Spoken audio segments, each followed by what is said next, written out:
Assalamualaikum warahmatullahi wabarakatuh. Perkenalkan, nama saya Nur Azizah dengan NPM 2023-21500-120. Saya akan menjelaskan tentang materi agama yang berjudul Islam dan Kapitalisme, sebuah oposisi benar antar peradaban. Bahwa kapitalisme merupakan salah satu sistem perekonomian yang dominan saat ini. Telah menjelma menjadi ideologi baru. Jika awal hanya berkisar pada pasar bebas, kepemilikan pribadi yang tak terbatas, maka kini ia lebih merupakan sebuah budaya, gaya hidup, bahkan peradaban baru yang mendikte segala aspek kehidupan manusia. Sebagai sebuah peradaban, kapitalisme mendapatkan perlawanan dari Islam. Islam yang biasanya dilihat hanya sebatas agama, namun telah mencakup elemen-elemen dasar dari sebuah peradaban. Jika kapitalisme membangun suatu peradaban dengan poin khasnya mengenai teori pertumbuhan sosial ekonomi, maka Islam tidak melihatnya menjadi pondasi dasar. Puncaknya dalam Islam, kehidupan dunia selalu terkait erat dengan konsep kehidupan akhirat, sedangkan kapitalisme memisahkan moralitas dari teologi. Islam tidak menafikan perlunya rasionalitas untuk menyelesaikan masalah kehidupan dunia. Tapi konsep rasional dalam Islam tidak hanya terbatas pada logika matematis, melibatkan pula dimensi spiritual. Karena sejarah peradaban Barat adalah peradaban yang dikembangkan oleh bangsa-bangsa Eropa, dapat dilacak dari kolaborasi peradaban Yunani kuno dengan peradaban Romawi. Sementara agama Kristen sendiri lebih merupakan penyesuaian antara agama yang dibawa dari Asia Barat dengan kebudayaan Barat.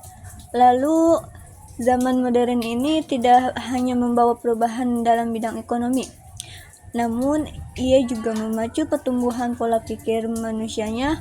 Pola pikir inilah yang dikenal dengan sebutan modernisme. Ia membawa gaya baru dalam berpikir dan dalam memandang dunia melalui pengetahuan ilmiah yang berimplikasi pada lahirnya sains modern. Hal inilah yang menjadikan hubungan antara perkembangan peradaban, tata cara atau pola berpikir dengan pengetahuan ilmiah sangatlah erat. Era modernitas ini seakan-akan menunjukkan sebuah ketimpangan dalam menjaga keseimbangan antara sains dan kehidupan keagamaan.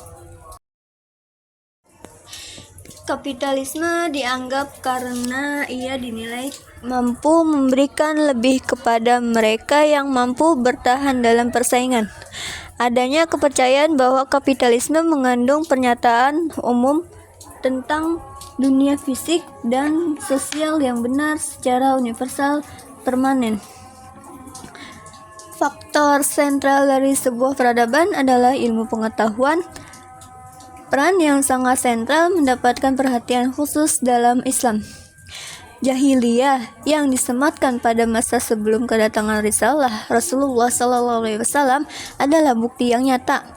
Karena ketika Islam datang membawa ajaran dan nilai-nilai peradaban besar, ia secara terang-terangan menghimbau untuk mempelajari ilmu sebagai dasar utama kehidupan. Adapun konsep ini sendiri akan terbangun berdasarkan kemampuan manusia selaku pelaku utama dalam berpikir, yang darinya akan melahirkan sains, teknologi, berorganisasi, politik, bahkan pertahanan negara, dan melahirkan suatu sikap untuk memperjuangkan hidupnya.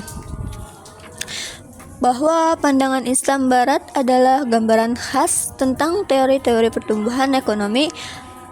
Pandangan inilah berdasarkan pada asumsi utopis bahwa ekonomi adalah ilmu yang bebas nilai rasional, analitis, dan teknis.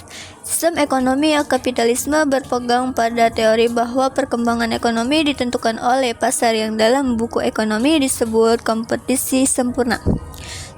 Cukup sekian dan terima kasih. Mohon maaf bila ada kesalahan. Wabillahi taufiq wal hidayah. Wassalamualaikum warahmatullahi wabarakatuh. Semoga bermanfaat.